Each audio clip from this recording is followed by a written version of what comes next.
오늘 우리가 함께 읽은 본문 말씀은 하나님께서 출애굽한 이스라엘 백성에게 바닷가에 장막을 치라는 말씀으로 시작이 됩니다. 2절 말씀인데요. 자, 이스라엘 자손에게 명령하여 돌이켜 바다와 믹돌 사이에 비하이로답 곧 바알스본 맞은편 바닷가에 장막을 치게 하라. 여러분, 이 명령은 정말 의아한 명령이에요. 출애굽해서 가나안 땅으로, 하나님께서 가라고 하시는 그 가나안 땅으로 잘 가고 있었는데 갑자기 하나님께서 막다른 골목으로 인도하시는 그런 모양새이기 때문에 그래요. 돌이켜라고 지금 말씀하시죠. 다시 뒤로 180도 돌렸다는 표현이에요. 이게 지금 이스라엘이 바닷가를 만나는데 이 길이 아니네?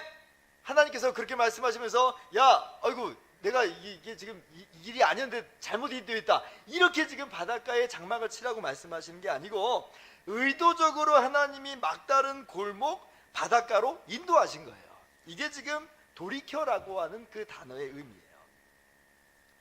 그렇게 이스라엘 백성이 돌이켜서 바닷가에 장막을 칩니다. 그러니까 이제 애굽 왕 바로가 볼 때는 이게 이스라엘 백성이 우왕좌왕하는 것처럼 보이는 거예요. 어쩔 수 없이 보내주기 싫었는데 하나님으로부터 재앙을 두들겨 맞고 보내주는 거예요. 어쩔 수 없이 보내주긴 했는데 지금 보니까 이스라엘 백성이 어디로 갈지 몰라 광야에서 헤매는 것처럼 보여요. 그러니까 이 애굽 왕 바로가 마음이 바뀌어요.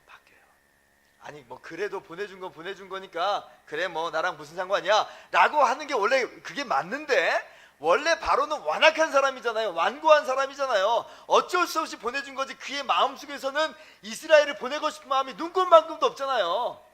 그러니까 이 애굽 왕 바로는 집요합니다. 그래서 추격을 결심하는 거예요. 이스라엘을 다시 잡아다가 종으로 삼고 노예로 부릴 마음으로 지금 우왕좌왕하는 것처럼 보이는 이스라엘을 향해서 군대를 이끌고 추격해 들어옵니다. 5절 말씀인데요. 그 백성이 도망한 사실이 애굽 왕에게 알려짐에 바로와 그의 신하들이 그 백성에 대하여 마음이 변하여 이르되 우리가 어찌 이같이 하여 이스라엘을 우리를 섬김에서 놓아 보내었는가 하고, 그래서 특별 병거 600대를 이 필두로 해서 애굽의 모든 군사력을 동원해 가지고 이스라엘을 추격해 들어오는 거예요. 그렇게 해가지고 다시 이스라엘을 종으로 삼으려고. 그러니까 지금 이스라엘이 바닷가에 장막을 쳤어요. 그런데 지금 어떤 현상을 또 맞이하게 되냐면 자기들을 추격해오는 애굽의 군대를 발견하는 거예요. 얼마나 기겁했겠어요. 엊그제만 해도 이 출애굽의 이 기쁨 속에서 콧노래를 부르면서 막 그렇게 나왔을 텐데 지금 뿌연 연기 속에서 막 몰려오는 애굽 군대를 바라보면서 얼마나 놀라고 얼마나 정말 두려웠을까. 안색이 아마 창백해졌을 거예요. 그래서 이스라엘 백성이 두려워합니다. 그리고 모세를 원망해요. 11절 말씀이에요. 같이 읽어봅시다. 시작. 그들이 또 모세에게 이르되 애굽에 매장지가 없어서 당신이 우리를 이끌어내어 이 광야에서 죽게 하느냐? 어찌하여 당신이 우리를 애굽에서 이끌어내어 우리에게 이같이 하느냐? 지금 이스라엘은 애굽 군대를 맞서 싸울 힘이 없어요. 아니 어제까지 방금 노예 생활했는데 싸울 수 있는 힘이 어디 있겠어요. 지금 다가오는 애굽 군대를 그냥 맞아들이다가는 그냥 죽는 수밖에 없는 거예요. 지금 이 이스라엘 백성들이 매장지라고 하는 단어까지 쓰는 걸 보니까 지금 극도의 공포심에 사로잡혀 있는 것을 지금 볼 수가 있죠. 어떤 마음일까요? 아이고 우리가 모세 말 듣고 바로를 거역하는 게 아니었는데, 아니 바로를 거역했으니까 이제 우리는 다 죽을 거야, 아마 이런 심정으로 지금 몰살당할 것 같은 그런 공포가 있었던 거죠.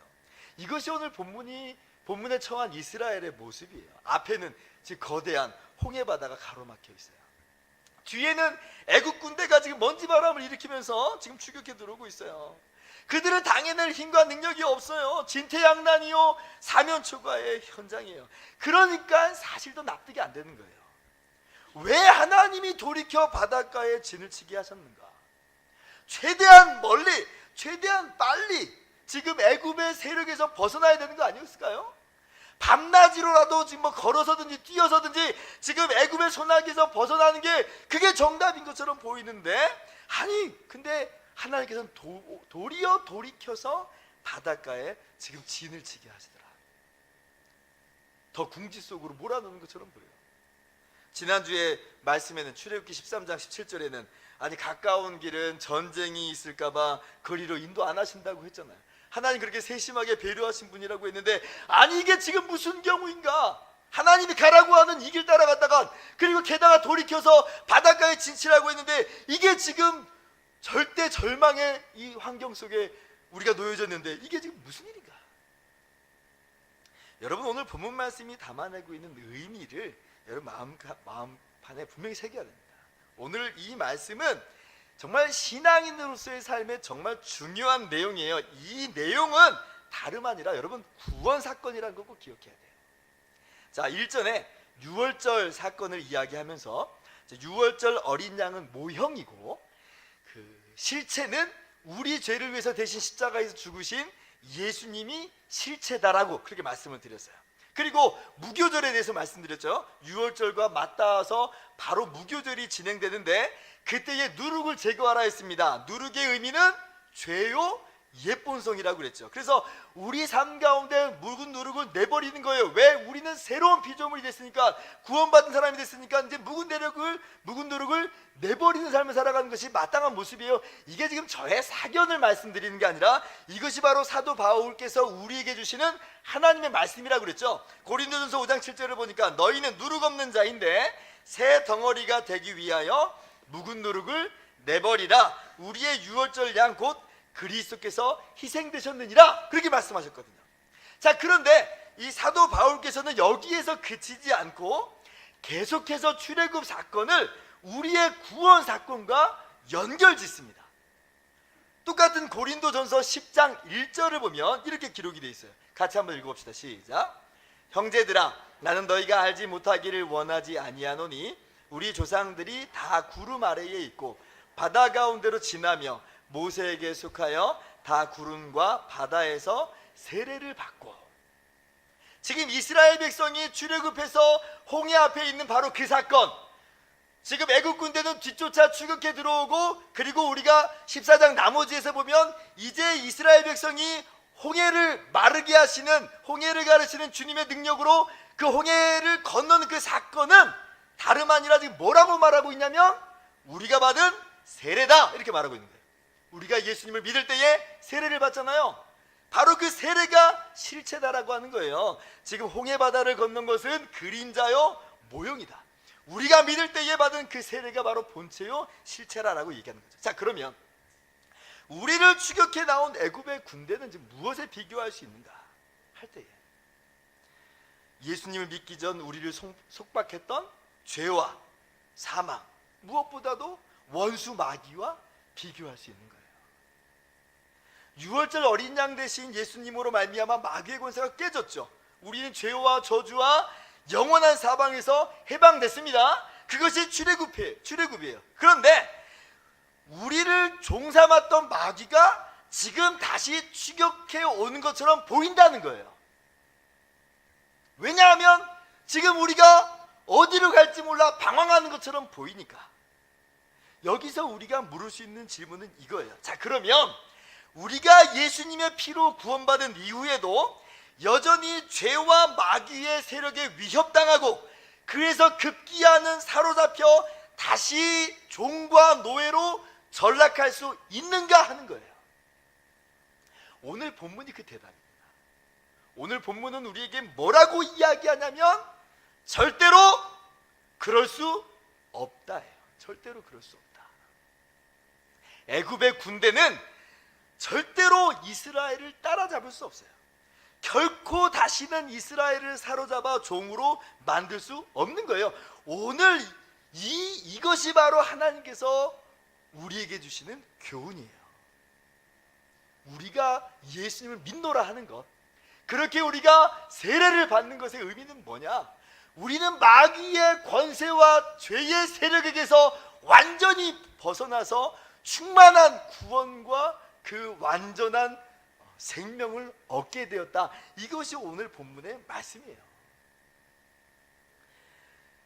그래서 오늘 여러분 이 애국 군대의 추격 그리고 앞에 막혀 있는 이 홍해를 단순히 그냥 우리가 삶 속에서 만나는 그런 뭐 극한 어려움이나 고난 이것을 의미한다 이렇게만 보시면 안 돼요. 물론 그런 의미도 우리가 이 말씀 속에서 적용할 수는 있지만 어디까지나 두 번째예요. 첫 번째로 이 말씀 속에서 깨닫고 우리 마음 가운데 분명하게 적용해야 되는 건 뭐냐면 이거는 구원 사건이구나. 구원 사건이구나. 그래서 모세가 백성에게 이야기합니다. 13절 말씀이에요. 모세가 백성에게 이르되 너희는 두려워하지 말고 가만히 있어서 여호와께서 오늘 너희를 위하여 행하시는 구원을 보라. 너희가 오늘 본 애굽 사람을 영원히 다시 보지 아니하리라. 전에 애굽 군대가 이스라엘을 종으로 삼았어요. 노예로 부렸어요. 그러나 그 애굽의 세력은 영원히 다시 보지 않게 됩니다. 우리가 받은 구원이 뭐냐? 이제는 죄와 사망과 마귀의 종로로 단 데서 완전히 해방된 구원이다. 다시 추격해올까봐 두려움과 불안 속에서 떨고 간신히 받은 구원처럼 부들부들 떨 것이 아니고 우리가 받은 구원은 완전한 구원이라는 것을 오늘 말씀하고 계시는 거예요.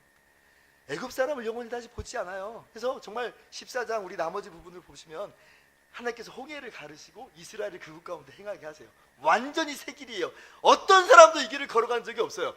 그런데 애국 군대가 지금 이스라엘을 잡아가려고 홍해로 따라 들어갑니다. 그러나 결코 잡지를 못하고 도리어 애굽의 군대는 홍해에서 다 멸절당하고 다 몰살당해요. 칼 한 번 휘두르지 못하고 화살 하나 쏘지 못하고 그렇게 가깝게 보였는데 이스라엘을 한 명도 잡아가지를 못해요. 왜요? 하나님이 친히 막으시는 거예요.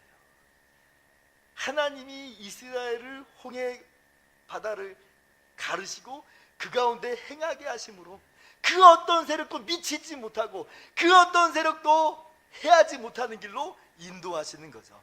하나님이 막으시는데 누가 감히 하나님의 백성들을 취하고 뺏어갈 수 있는가? 그럴 수 없다. 전능하신 하나님께서 함께 하심으로 지켜주심으로 인도하심으로 그 강력한 애굽의 세력이 도대체 따라잡을 수가 없어요. 손만 닿으면 닿을 것처럼 보이지만 절대로 좁혀지지 않는 거리가 있어요. 하나님의 손길이에요. 여러분 우리가 예수 믿을 때 우리의 모습 보면 어때요? 우왕좌왕할 때가 있어요. 우왕좌왕하는 것처럼 보일 때가 있어요. 예수님 믿고 나서 즉시로 우리가 뭐 천사같이 거룩하고 순결하게 변화되면 얼마나 좋겠어요. 그런데 그렇지 못하고 마치 광야에 갇힌 것 같은 그런 모습을 가질 때가 많아요.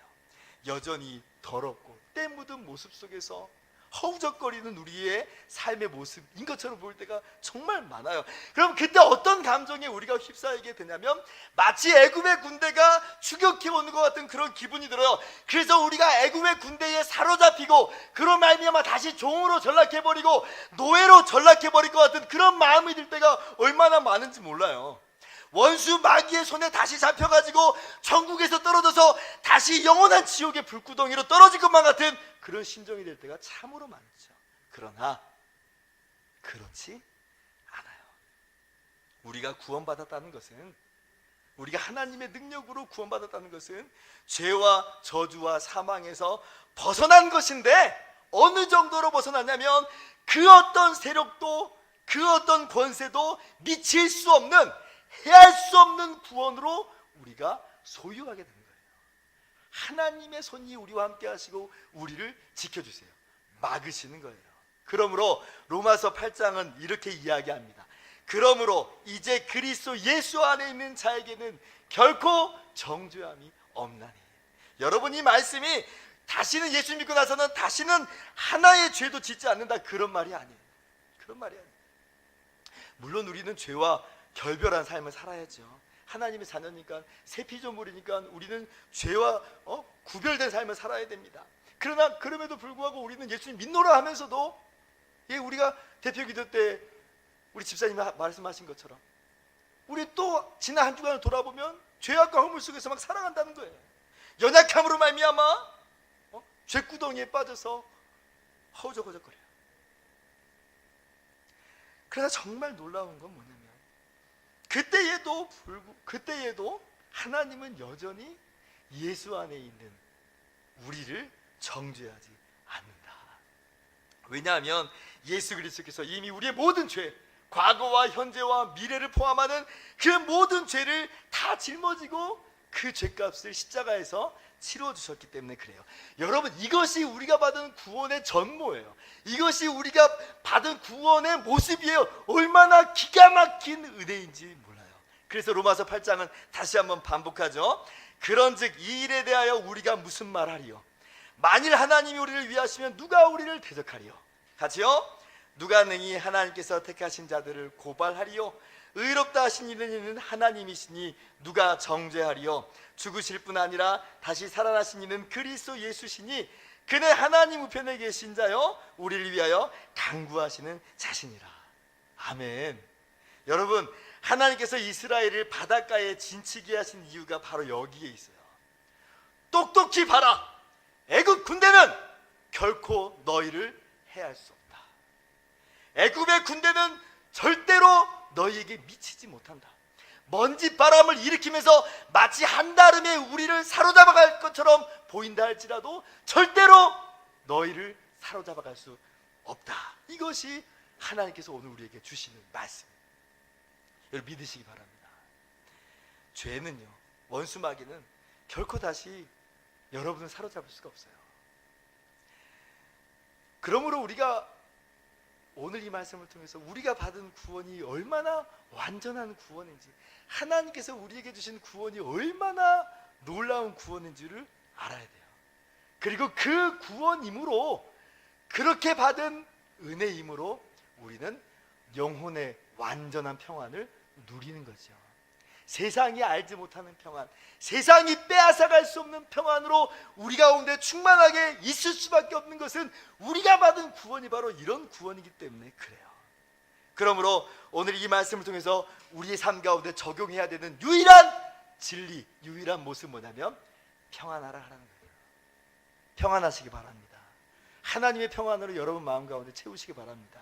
그 평안으로 살아가시고 그 평안으로 일어나시고 그 평안으로 나가시기를 주님의 이름으로 축원합니다. 예수님께서 말씀하세요. 내가 그들에게 영생을 주노니 영원히 멸망하지 아니할 것이요 또 그들을 내 손에서 빼앗을 자가 없느니라. 여러분, 우리는 왜 두려움에 빠지게 될까요? 왜 우린 두려워하나요? 이러한 하나님의 완전하신 구원을, 이러한 하나님의 놀라운 사랑을 우리가 다 믿지 못하고 있기 때문 아닌가요? 혹시나 하나님 나를 버리시진 않을까 라는 두려움 가운데 우리의 모습, 우리의 자질과 우리의 성품을 보니까 도무지 우리는 하나님께 용납될 수 없을 것만 같은 모습 속에서, 그래서 우리는 두려움 가운데 혹시 있지는 않나요? 여러분 한번 생각해 보세요. 하나님께서 이스라엘을 친히 출애굽시키셨어요. 자, 그런데 애굽 군대가 추격해오는 것을 내버려 두시겠어요? 아우, 내가 이럴 줄 몰랐네. 바로 왕이 군대를 동원할 줄은 몰랐어. 미안하다. 괜히 출애굽시켜서. 이러시겠어요? 그러실 리가 없잖아요. 출애굽시키신 분이 하나님이 맞다면, 하나님의 능력과 은혜로 이스라엘 백성이 출애굽한 게 맞다면 하나님이 책임지시는 거예요. 여러분, 구원은 바로 이거예요. 하나님이 책임지시는 거예요. 절대로 애국 군대가 유린하도록 내버려두지 않아요. 마찬가지예요. 주님께서 십자가에서 대신 죽으심으로 우리를 구원하신 것이 맞다면, 오직 주님의 은혜로 정말 행한 것이 아무것도 없는 이 죄인이 구원받은 것이 맞다면 우리 주님이 우리를 책임지시는 거예요. 우리의 실력, 우리의 자질, 이런 거하고는 상관이 없어요. 그것 때문에 우리의 구원의 성패가 좌우되는 것이 아니에요. 하나님의 손 안에 있으면 돼요. 주님의 손 안에 있으면 되는 거예요. 우리의 자질과 성품과 상관없이 주님께서 우리를 거저 구원해 내셨습니다. 그렇다면 주님이 오늘도 우리의 구원을 이끌고 가시고 마침내는 그 나라에 이를 때까지 우리를 인도하실 것을 믿으시기 바랍니다. 그러므로 우리는 오늘도 우리의 연약함과 죄악을 보면서 눈물을 흘릴지언정 변함없이 우리를 이끌고 가시는 주님의 선하신 손길을 보면서 영혼의 깊은 평강을 누리는 것이죠. 여러분, 이러한 평강이 오늘 여러분 가운데 가득 넘치기를 주님의 이름으로 축원합니다. 여러분, 감옥에서 나가는 방법에는 두 가지가 있습니다. 하나는 석방이고 하나는 탈옥이에요. 똑같이 감옥에 나갔지만 사실은 전혀 다르죠. 탈옥한 죄수는 어때요? 항상 두려운 거예요. 옷 갈아입고 변장하고 그래도요, 앞에서 경찰 옷 입은 사람이 나타나기만 해도 혹시 나 잡아가지는 않을까? 그런 두려움 가운데 살아요. 뒤에서 갑자기 사이렌 소리가 들리면요, 에구머니나 에구머니나 하면서 두려울 수밖에 없는 사람이 탈옥한 사람이에요.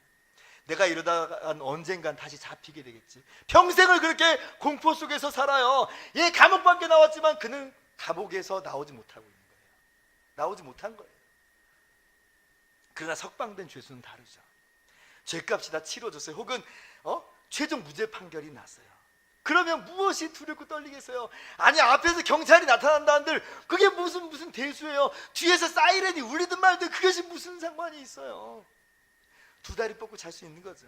왜? 합법적으로 석방됐잖아요.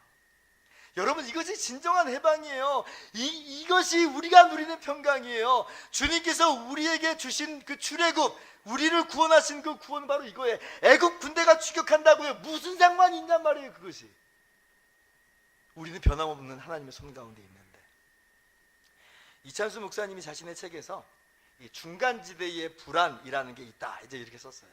이게 뭐냐면, 분명히 출애굽했는데 아직 약속의 땅 가나안 땅에 도달하지 못했잖아요. 우리는 여정 중에 있다는 거죠. 신학적으로는 우리는 성화 가운데 있다, 이런 표현을 쓸 수 있어요. 자, 그런데 이 여정 중에서 우리는 뭘 경험하냐면 자꾸 실패를 경험하고 죄로 말미암아 넘어지고 좌절하는 우리의 현장을 목격한다는 거죠. 그러니까 거기서 불안해요. 이게 중간지대의 불안이라는 그런 그분의 표현을 따라서 그런 거예요. 내가 구원받은 것이 맞나? 혹시 이런 죄악된 모습에 버림받은 것은 아닌가? 사실 우리가 대부분 이런 감정 가운데 우리가 놓일 때가 있잖아요. 그런데 우리는 여기서 두 가지를 피해야 됩니다. 첫 번째는 영적인 불감증을 피해야 되고, 두 번째는 영적인 결벽증도 피해야 돼요. 영적인 불감증은 뭐냐면, 죄 지어도 아무렇지도 않게, 대수롭지도 않게 여기는 것, 이게 영적인 불감증이에요. 우리 그럴 수 없죠. 왜? 우린 하나님의 자녀들이니까, 죄와 구별된 사람이니까 죄와 싸워야 되는 거예요. 죄 짓기를 두려워해야죠. 그런데 동시에 뭘 피해야 되냐면 영적인 결벽증도 병이라는 거예요. 이게 뭐냐면, 죄 짓는 자신을 용납할 수가 없어요. 그러니까 끊임없이 자신을 정죄해요. 그러니까 그 정죄감이 자책감으로 밀려들고 급기야는 나를 향한 하나님의 은혜까지 덮어버려요. 하나님의 은혜는 사라지고 자신의 죄만 있어요. 그러니 기쁨도 평강도 없이, 하루도 마음 편할 날 없이 두려움과 불안 속에서 살아간다. 이것이 영적인 결벽증이라, 이런 표현이에요. 그래서 이찬수 목사님이 이렇게 말하는 거예요. 특별히 이 증세는 잘 믿는다고 한 사람에게 나타난다. 그러면서 여러분, 주 안에서 자신을 용납하십시오. 죄 지어도 떳떳하게 살라, 이런 얘기 아니고, 죄 지어도 괜찮다고 이런 얘기 아니고요. 우리가 연약함으로 죄 짓는 그런 모습 가운데 놓여 있지만 그것보다 크신 주님을 바라보라는 거예요. 그것보다 크신 주님의 십자가를 바라보라는 거예요. 두려움이 엄습하고 연약함이 여전히 내 안에서 꿈틀거리고 있지만 주님의 십자가의 은혜로 모든 두려움이 변하여 진정한 평안을 얻었던 순간을 기억하라. 하나님이 변함없이 여러분을 사랑하십니다. 여러분, 아까 영상에서 이관희 집사님의 스토리를 봤죠. 자신의 이 재발된 암, 배우자의 혈액암, 사기 혈액암 소식을 들었을 때 얼마나 두려웠겠어요. 죽음에 대한 두려움이 있었겠죠. 그리고 또 어떤 두려움이 있었을까? 어쩌면 나는 저주받은 사람이 아닐까? 이런 두려움이 있지 않았을까요? 이런 공포가 그의 마음 가운데 있지 않았을까요? 사실 여러분, 영상에서는 못 보셨겠지만 이분이요, 이게 자기가 암에 걸린 이후에 어떤 일이 있었냐면, 그 와중에 어머니가 우울증으로 이렇게 앓고 있었는데 어머니가 그만 목숨을 스스로 끊어버려요. 세상에 이런 경우가 세상에 어디 있어요? 평생 어머니를 위해서 그렇게 기도했어요. 우울증으로 힘들어하는 어머니를 위해서 도와달라고 지켜달라고 기도했는데 자신이 암에 걸렸다는 그 소식을 듣고 투병하는 과정 가운데 어머니가 목숨을 끊어요. 기도에도 응답되지 않는 모습을 보면서 혹시 난 정말 버림받은 것 아닌가, 이런 두려움이 그의 삶 가운데 있었겠죠. 그런데 그런 상황 속에서 다시 한번 평안함을 회복하고 다시 한번 일어날 수 있었던 것은 하나님의 사랑 때문이었다고 고백하죠. 벼랑 끝에 서 있는 저를 두 팔 벌려 안고 있는 하나님의 사랑, 하나님의 신실하심을 바라보니 두려움이 아닌 오직 하나님만이 주시는 참된 평안과 위로를 볼 수 있었습니다. 이게 성경이 말하는 바예요. 로마서 5장 보니까 우리가 아직 죄인 되었을 때에 그리스도께서 우리를 위하여 죽으심으로 하나님께서 우리에게 대한 자신의 사랑을 확증하셨느니라. 하나님이 어느 정도로 우리를 사랑하시는가. 우리가 죄인 되었을 때에 독생자 예수를 보내시고 주님께서 대신 십자가에서 죽으시기까지 우리를 사랑하신다. 주님의 십자가를 바라볼 때에 죄인을 향해 두 팔 벌려 안으시는 하나님의 사랑을 만나게 되는 거죠. 그렇기 때문에 그 십자가 안에서 다시 한번 우리는 확신을 가지고 일어날 수 있는 것이고 그 안에서만 참된 평안을 얻게 되는 거예요. 맞아, 하나님은 그래도 나를 사랑하셔. 기도 응답이 안 되는 것처럼 보인다고요? 그래도 하나님은 나를 사랑하셔. 보이는 환경은 지금 엉망진창이라고요? 그래도 하나님은 나를 사랑하셔. 왜요? 십자가를 보면 우리를 향해 두 팔 벌리시는 하나님의 사랑을 똑똑히 볼 수가 있기 때문에 그래요. 여러분, 우리의 연약함, 죄악, 우리 주변에 밀려드는 역경들, 그런 것들이 끊임없이 우리의 마음 가운데 불안과 공포를 가져다 줘요. 우리를 마치 사로잡는 것처럼 보일 때가 있어요. 그러나 기억하세요. 그 어떤 세력도 결코 우리에게 미치지 못합니다. 그 어떤 세력도 우리를 결코 사로잡을 수 없어요. 우리가 받은 구원은 완전한 구원이고 우리를 사랑하시는 주님의 사랑은 완전한 하나님의 사랑이기 때문에 그렇습니다. 그 어떤 세력도 우리를 하나님의 사랑에서 끊을 수가 없는 것이죠. 로마서 8장 35절 이렇게 말합니다. 누가 우리를 그리스도의 사랑에서 끊으리요? 환난이나 공고나 박해나 기근이나 적신이나 위험이나 칼이라. 39절 같이요. 높음이나 깊음이나 다른 어떤 피조물이라도 우리를 우리 주 그리스도 예수 안에 있는 하나님의 사랑에서 끊을 수 없으리라. 아멘. 다시 한번 말씀드립니다. 제가 오늘 말씀드리는 이 평안은 그래도 마음대로 죄 지어도 된다는 그런 헛된 평안을 말씀드리는 게 아니에요. 하나님의 그 놀라운 사랑, 그 완전한 평안을 보면서 주님의 그 은혜로 다시 일어나는 평안을 말씀드리는 거예요. 다시 일어나는 평안, 변함없는, 끊을 수 없는 하나님의 사랑으로 우리는 오늘 그 은혜를 붙들고 다시 나오는 거죠. 그리스도 안에 나타난 바 하나님의 사랑을 바라보면서 영혼의 참된 평안을 누리시기를 주님의 이름으로 축원합니다. 그리고 그러한 감사와 찬양으로 오직 하나님께 영광 돌리는 저와 여러분 모두 되기를 주님의 이름으로 축원합니다. 기도하겠습니다.